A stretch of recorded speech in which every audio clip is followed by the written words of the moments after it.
தேவனே நான் ஓமதண்டையில்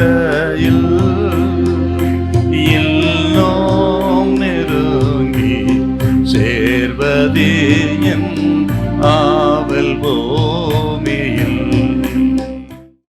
யாத்திராகமம் 17:8.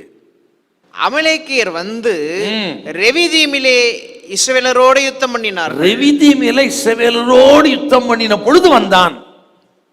ரெவிதீம் என்று சொன்னால் இஸ்ரவேல் ஜனத்துக்கு இளைப்பாறுகிற ஒரு இடம். தேவ ஜனம் 430 வருஷம் எகிப்து தேசத்தில் அடிமைப்பட்டு கடந்து இப்போதான் அப்பா விடுதலையாக்கி வந்து செங்கடலை கடந்து வந்து அப்பாடான்னு உட்கார்றாங்க. வந்துட்டான் அமலேக்கு. இளைப்பாறுறது பிடிக்கல சார் அவனுக்கு. தேவ ஜனம் இளைப்பாறுதல் சமாதானம் இருக்கிறது சாத்தானுக்கு பிடிக்காது. சாத்தானின் ஜனங்களுக்கு பிடிக்காது. நீங்க சமாதானமா இருக்கிறது மகிழ்ச்சியா இருப்பது அவர்களுக்கு பிடிக்காதுங்க. அவன் தாங்க அமலேக்கு. இன்னொரு முக்கியமான குறிப்பு சொல்வேன். இவன் எப்போ வந்தான்னு பார்த்தீங்கன்னா யாத்திராகம் 16ஆம் அதிகாரம், யாத்திராகமும் 17ஆம் அதிகாரம் 6வது வாசித்து பாருங்க. அவர்கள் தேவன் கொடுத்த வானத்தின் மன்னாவை பூசித்து கண்மலையின் தண்ணீரை பருகின பொழுது அமலேக்கு வந்தான். இது ஆவிக்குரிய அர்த்தம் என்ன?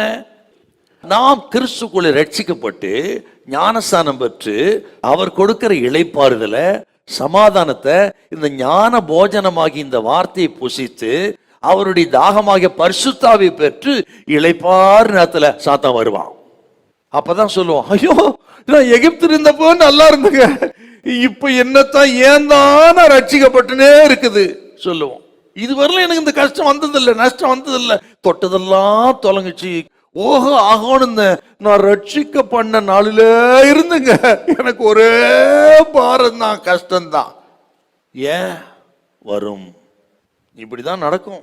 ஏனென்றால் நீங்கள் அவன் சேனையிலிருந்து இயேசுவின் சேனைக்கு வந்த பிறகு ஞான போஜனத்தை புசித்து ஞான பானத்தை குடித்தால் சாத்தான் வருவான்.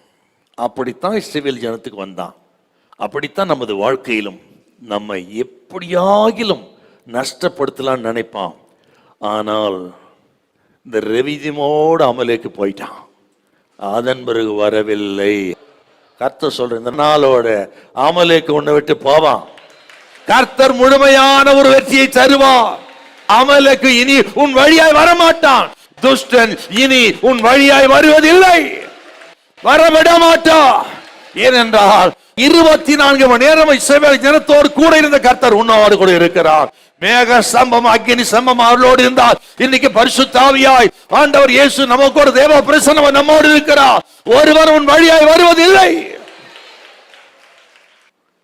ஆக இந்த போராட்டம் நமக்கு இருக்குங்க. ஆனா இதுதான் நமது முடிவு அல்ல. முடிவு மகிமையா இருக்கும். நீ பயப்படாத. இப்ப இருக்கிற மாதிரியே இருந்துடாது சூழ்நிலை. ஆண்டவர் தலைகளா சீக்கிரம் மாத்திருவாரு. கர்த்தர் உன்னோடு இருக்கிறார்.